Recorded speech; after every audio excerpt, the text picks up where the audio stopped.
Have you ever had a stroke? Well, I'm glad you haven't because unfortunately, it's the first cause of death in the world, according to the World Health Organization. Logan Kim, Pranjal Patel, and me are going to present about stroke.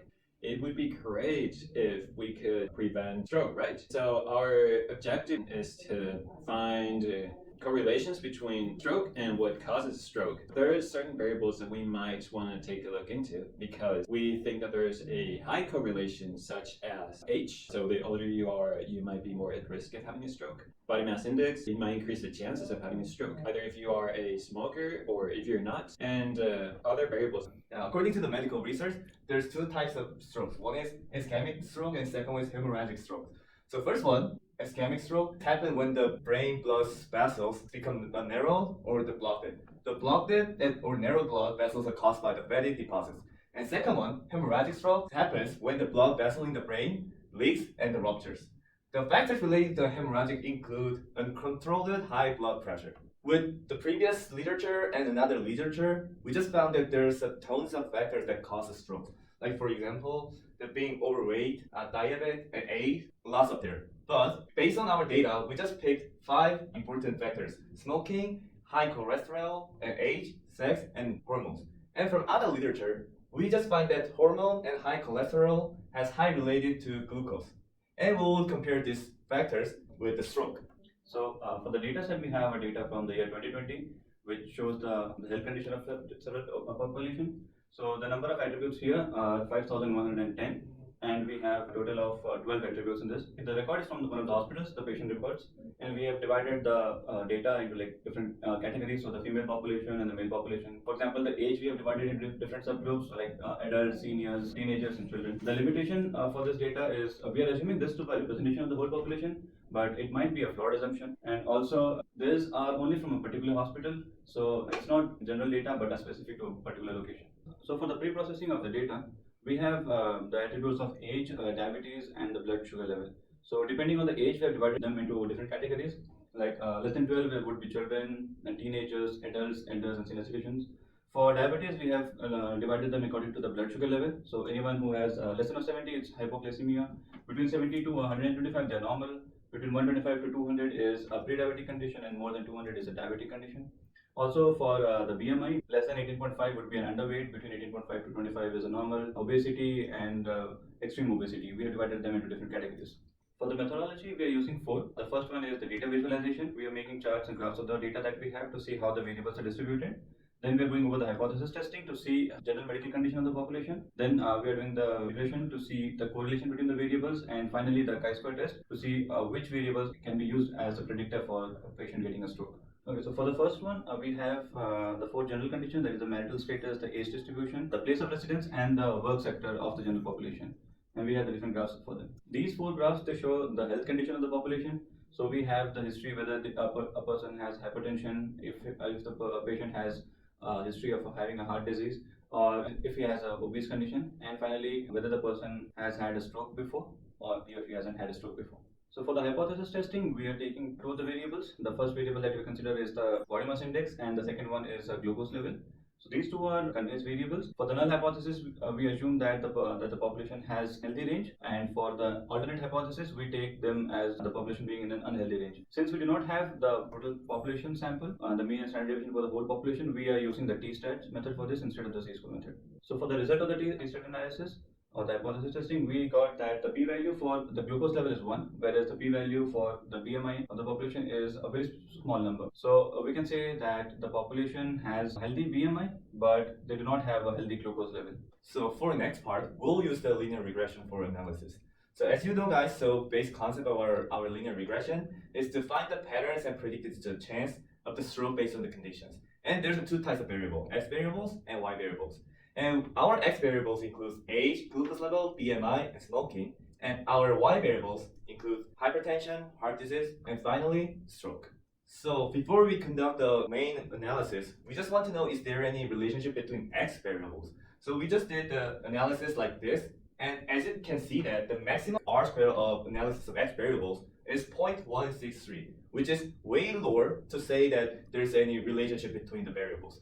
And also you can see the residential plot. You can see that that plot doesn't have any patterns like consistent or normalized. Also you can see the line plot also. It has a parallel to the x-axis. That means there's no relationship between each variables. So for the next part, so we did the analysis between x variables and y variables, which is our main scope of our analysis. But the bad thing is that the maximum value of r square value is also 0.058, which is lower than the x variable analysis. And same as residential plot and line graph, there's no relationship between x variables and y variables in there. So we need to do the multiple linear regression. Before we start the multiple linear regression, we just want to know, is there any variables that depends on the other variables? So we just did a multicollinearity test. And if there's any values over 0.7, we can say that one variable depends on other variables. So that we'll remove the variable for multiple linear regression. But as you can see in this table, the maximum value doesn't exceed 0.7. So we just did the multiple linear regression with all variables. So here's our result of multiple linear regression. As you see, the r square values is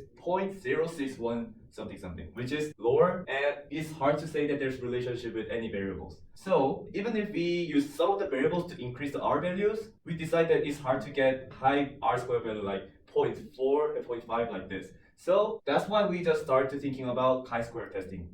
Okay, and now we're going to talk about chi-square testing. The reason why we are relying on chi-square is because we want to test whether there is stroke. And so we came up with some assumptions that are whether if there's a correlation between obesity and stroke, hypertension, and age. So more specifically, within our age, we're focusing on seniors that are people who are 55 years old or even older than that. And so we can also think of some possible misleading results that are, if we do chi-square testing, this is something we're thinking about before testing it, right? That the fact that you're married has a correlation to like if you're getting a stroke, because definitely the older you are, the higher the chance you are to have a stroke. But also you don't have kids being married, right? Or getting married. So kids are low likely to have a stroke and they're not married. So that could be a misleading result. And also the fact that you're either female or a male, we need to have a deeper look into that because it could lead us to a misleading result. And so we are coming up with two hypotheses, right? Our null hypothesis is stating that there is no correlation between the variable that is being tested on each test and stroke, right? And so our alternative hypothesis is that there is association between that tested variable and stroke. And so we kept going and we did chi-square testing, and we did it pretty much 9 times as shown on the slides. And so as you can see, we did it for gender, age group, heart disease, marriage, work type, residence type, glucose, body mass index, and smoking.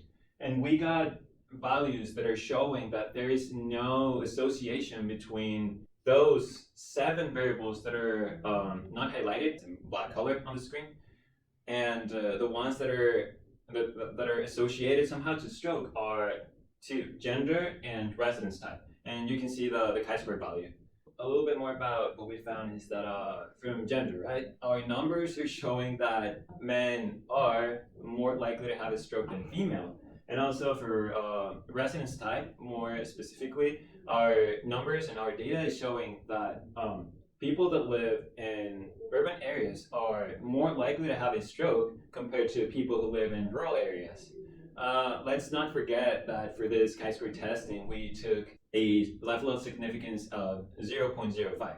And so finally, we compared our literature and what our literature said and our results. So literature versus our results, right? And what we found is, as we see on the slides, is age, glucose, and body mass index are not supporting the fact that they lead to a stroke, right?